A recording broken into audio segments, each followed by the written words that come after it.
We have Tatyana-Marie Carlo, who's directing Kate Hamill's zany adaptation of the wonderful work Pride and Prejudice. Vamos. I also want to say Tatyana was named one of the 50 most important women of the next year in the American theater. And if we're talking about the climate that we're in now, no one 5 to 10 years ago would have asked me to do Pride and Prejudice. Pride and Prejudice. Hire a Latina. I mean, she's perfect. I think that's the biggest thing for me is just someone like me doing this play is, I think, a big deal. And so, of course, because I'm at the helm of it, the cast might look different, right? Like, what we're talking about and the way that we're doing it will be different. So I think that just having someone like me directing Pride and Prejudice is gonna tell a different story than having someone who would have been asked to. Amen. So that's why I promised you I was gonna get to it. Because all these titles belong to all of us. And literature belongs to all of us. No matter what the literature speaks to, we're each allowed to wrestle with it in our own voice. So, bueno. Michael brought this production to Hartford in his first year as artistic director in 1998. If we were going to do a Christmas Carol, it had to be in a Hartford stage, expect the unexpected kind of way. And we was also adding a production to the season, and it was a lot to bring on that first year. It's still a lot. You know, I think the play itself, and I'm trying to speak objectively about it, as an entity, has had a transformative effect on the stage company in terms of really reaching out to family audiences. It's something that we weren't really able to do in kind of a consistent, tangible way, and that gave us that access point to young people and got them excited and interested.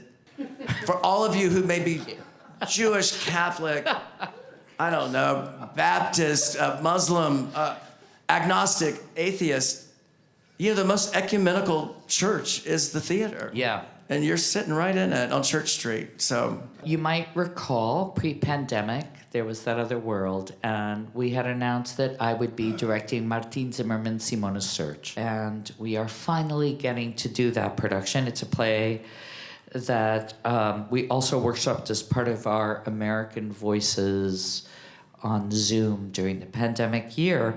The play follows a daughter's search to understand her father's life experience, how it's impacted her life in ways that are unconscious to him and also to her.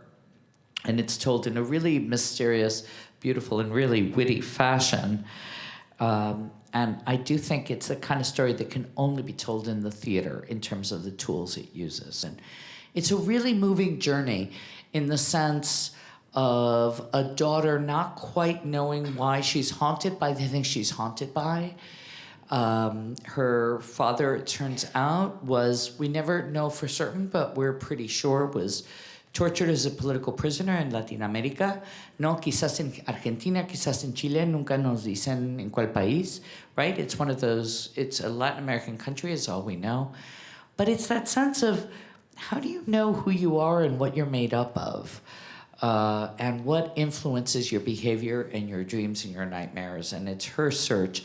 But it is told in a very theatrical, very transformative, very lyrical, very comic way. So Hot Wing King is Katori Hall's play. It won the Pulitzer, I believe, in 2019, right before the world shut down. And It's a play about joy. It's a play that interrogates queerness. It's a play that interrogates black male queerness. It's a play that interrogates traditions and how we build those traditions, especially in communities like black queer communities that are gaining visibility, that are becoming more and more present, that are moving away from taboos and stigmas that have plagued America as a whole. In actively choosing joy as a fundamental principle of my own life, I feel that I can only represent, I feel that I am in my bag the best when I am representing other representations of Black joy. And I feel like that's what audiences need right now, and that's the next part of the conversation is like, great, so we've built an entertainment in a country on Black suffering, and so what does it look like what does Black excellence look like on stage? I'm helming production of All My Sons, Arthur Miller's extraordinary play. It felt really appropriate for our 60th anniversary. We've had previous artistic directors who've mined American classics. I think of that certain Michael Wilson and his legacy here of Tennessee Williams and Horton Foote. And so I'm honored and humbled to add Arthur Miller to Michael's legacy here and to say that All My Sons is a play that really speaks to our communities now. It's a backyard in an American suburb really recently, post-World War II, but it really could be Connecticut today. And it's a play about civic responsibility.